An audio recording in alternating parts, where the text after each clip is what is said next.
जिस तरीके से अपने बॉयफ्रेंड गर्लफ्रेंड को इम्पोर्टेंस देते हो उसी तरीके से जो है आप स्टडी को भी इम्पोर्टेंस दो।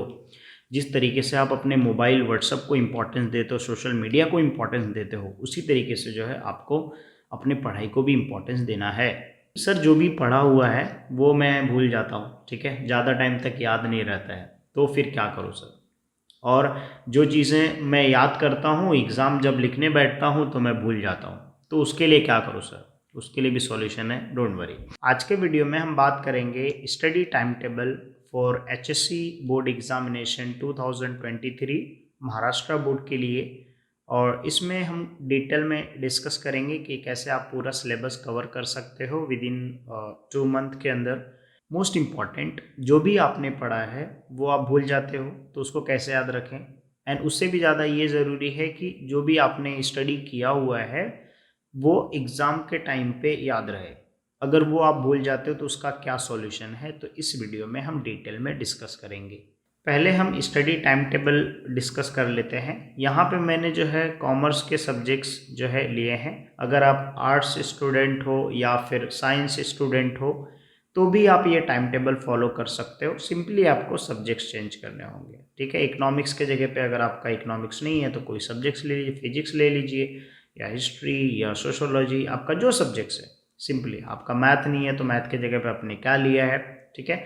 सिंपली आप जो है सब्जेक्ट चेंज कर सकते हैं। ये सब्जेक्ट्स तो ऑलमोस्ट सबका सेम रहेगा, ठीक है, सिर्फ ये 4 सब्जेक्ट्स में डिफरेंट रहेगा, तो आप सब्जेक्ट चेंज कर लीजिए, ठीक है। अब जो है इकोनॉमिक सब्जेक्ट्स का, यहाँ पे मैंने कॉमर्स सब्जेक्ट्स का लिया है, तो सबसे पहले टाइम टेबल बनाने से पहले आपको ये समझना है कि आपको पढ़ना क्या है, और फिर उसके बाद आप टाइम टेबल बनाइए। तो उससे क्या होगा कि आपको काफ़ी इजी होगा सिलेबस को कंप्लीट करने में और अच्छे मार्क्स आप स्कोर कर पाओगे, ठीक है। तो यहाँ पे मैंने सीक्वेंस लगाया है। आप पहला चैप्टर इकोनॉमिक्स में कर लीजिए, ठीक है, फिर उसके बाद 7 चैप्टर कर लीजिए, फिर उसके बाद 8 कीजिए, फिर 9 कीजिए। और ये अच्छे से हो जाता है आपका पढ़ के। और आपको हर चैप्टर पे जो है टेस्ट, अपने आप को खुद को टेस्ट देना, सेल्फ टेस्ट, या अगर आप क्लास में पढ़ते हो या फिर कॉलेज में जो है आप ये सेल्फ टेस्ट दीजिए, ठीक है। और ये कंप्लीट होने के बाद आप थर्ड ए और थर्ड बी कीजिए।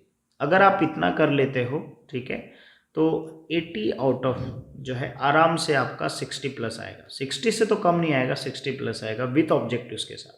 अगर आप इंटरनल मार्क्स ऐड कर दोगे तो 80 to 85 का आपका एग्रीगेट बन जाएगा, ठीक है। तो आपको इकोनॉमिक्स में ये चैप्टर्स है, ठीक है। अब आपको इसको स्टडी कैसे करना, पहले हम लोग ये चैप्टर्स देख लेते हैं, फिर उसके बाद एक टाइम टेबल में बता देता हूँ आपको, ठीक है। फिर उसके बाद जो है ये ओसीएम है, ठीक है। अब ओसीएम में फर्स्ट चैप्टर करना, सेकंड चैप्टर करना, 4 चैप्टर्स करना, 8 चैप्टर्स और फिर 7 चैप्टर्स। आप सीक्वेंस चेंज भी कर सकते हो, ठीक है, क्योंकि ऑर्गेनाइजेशन कॉमर्स मैनेजमेंट है तो आपको जो ईजी लगे उसके हिसाब से। जैसे मान लीजिए आपने फर्स्ट कर लिया, सेकंड कर लिया, फोर्थ कर लिया, 8 कर लिया, ये सबसे इंपॉर्टेंट है। उसके बाद आप फिर 7th वाला भी कर सकते हैं, कोई प्रॉब्लम नहीं, ठीक है। अब इकोनॉमिक जैसे आपको पढ़ना है जैसे टाइम टेबल के हिसाब से, तो आप समझ जाइए कि मंडे को इकोनॉमिक्स देना है, ठीक है। फिर जो है वापस ट्यूसडे भी यहाँ पे ले लीजिए आप, यहाँ पे मैं रफ करके लिख देता हूँ।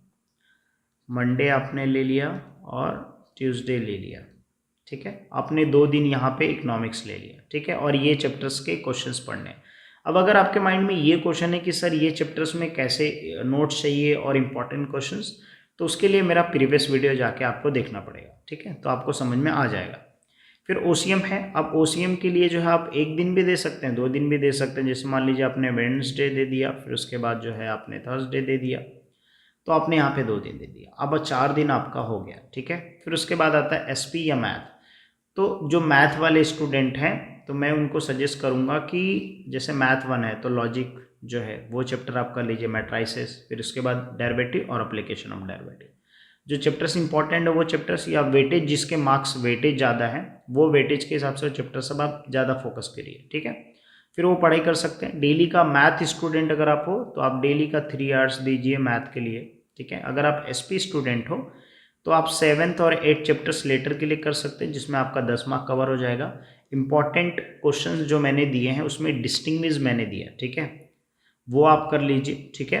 तो आपका वहाँ से जो है 12 मार्क्स कवर हो जाएगा, ठीक है।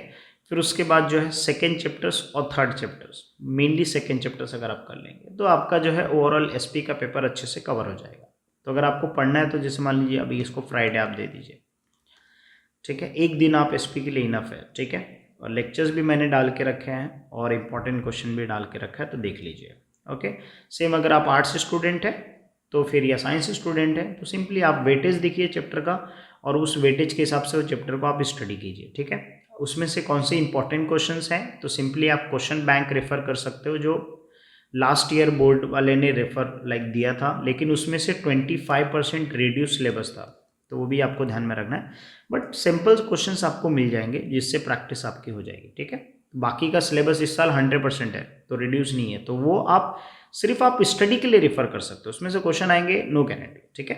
सिर्फ रेफर करने के लिए आपको बोल रहा हूँ। ओके, साइंस स्टूडेंट या अगर आप आर्ट्स स्टूडेंट है तो। फिर उसके बाद आता है अकाउंट्स। अकाउंट्स में आप फाइनल अकाउंट कीजिए और एनपी कीजिए, क्योंकि कंपलसरी क्वेश्चन है, आपको बोर्ड पेपर में आएगा ही, ठीक है। तो ये दोनों आप कर सकते हैं। और फिर ये डेली 1 क्वेश्चन, अब जैसे मान लीजिए मंडे, फ्राइडे, ट्यूसडे, वेडनेसडे, आप 30 मिनट्स दिन का निकालिए, ठीक है। आप 30 मिनट या 20 मिनट में अगर आपका सम होता है, या 10 मिनट में आपका सम होता है, तो आप जो है जैसे डेली का, ठीक है, डेली का एक क्वेश्चन क्या करना है आपको करना है, आप वो फाइनल अकाउंट का करो या एनपीए को करो। ये दोनों होने के बाद आप फिर बाकी के जो चैप्टर्स हैं, चाहे वो बिल ऑफ एक्सचेंज हो, admission of partner, ratio of shares, या बाकी दूसरे जो टॉपिक्स हैं, वो उस टॉपिक पे भी आप डेली का एक क्वेश्चन प्रैक्टिस कर सकते हो। तो इससे क्या होगा कि आपका वीक डेली का प्रैक्टिस करोगे तो आपके 6 क्वेश्चंस हो जाएंगे वीक डेज में, एक दिन हॉलीडे मैं कंसिडर कर रहा हूँ।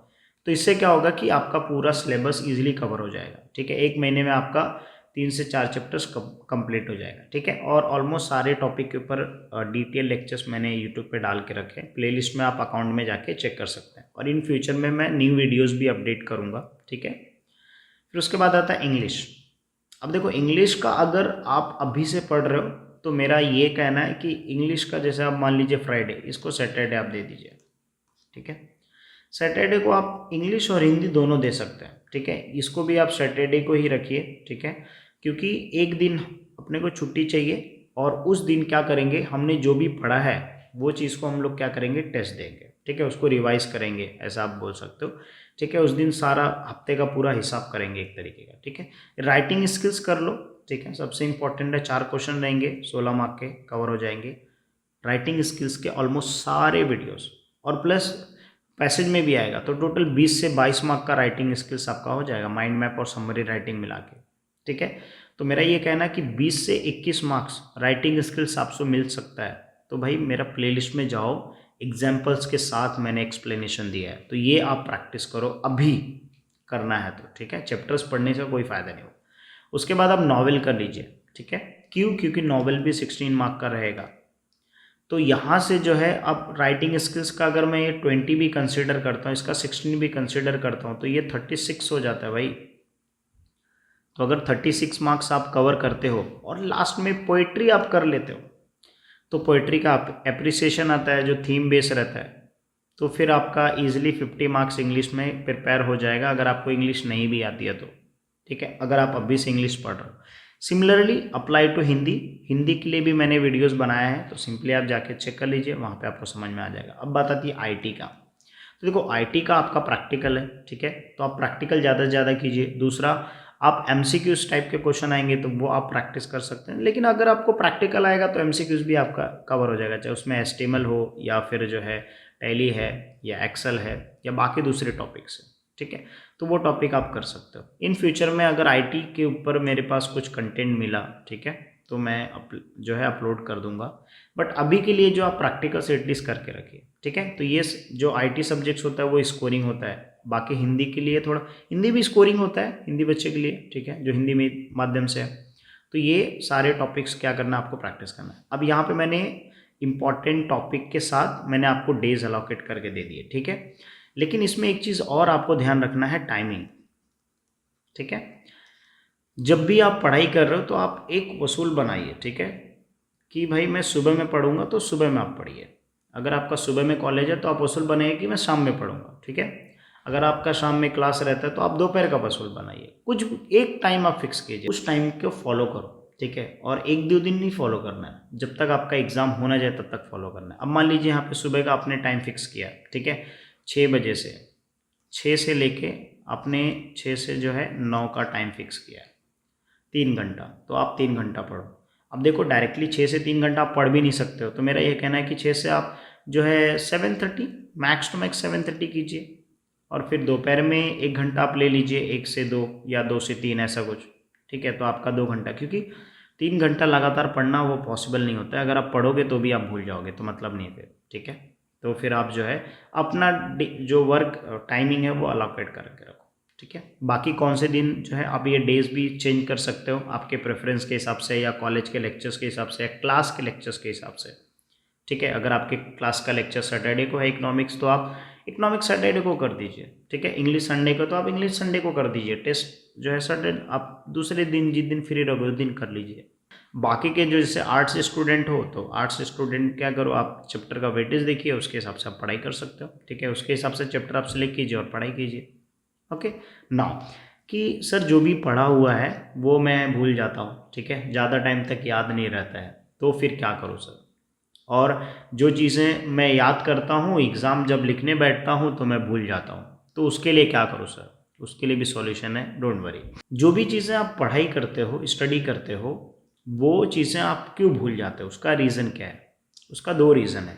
एक तो जो चीज़ आप पढ़ाई करते हो उसको इम्पोर्टेंस नहीं देते हो। जैसे आप जो है अपने फ्रेंड्स को इम्पोर्टेंस देते हो, ठीक है, अपने बेस्ट फ्रेंड को इम्पोर्टेंस देते हो, अपने पेरेंट्स को इम्पोर्टेंस देते हो, उसी तरीके से आपको स्टडी को भी इम्पोर्टेंस देना होगा, ठीक है। और इम्पोर्टेंस देने के बाद भी अगर आप भूल जाते हो तो मतलब फिर जो है आप इम्पोर्टेंस नहीं देते हो, ठीक है। सो जो जैसे आप टाइम देते हो ना अपने फ्रेंड्स को, वैसे ही जो है आपको पढ़ाई को भी टाइम देना पड़ता है, ठीक है।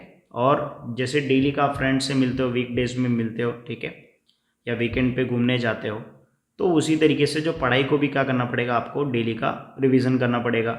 मंथली में आप रिवीजन कीजिए, 4 दिन के बाद रिवीजन कीजिए, या फिर वीकली बेसिस पे रिवीजन कीजिए, या फिर 1 मंथ में कीजिए, या डेली बेस पे कीजिए, 2 दिन बाद अल्टरनेट डेज को रिवीजन कीजिए।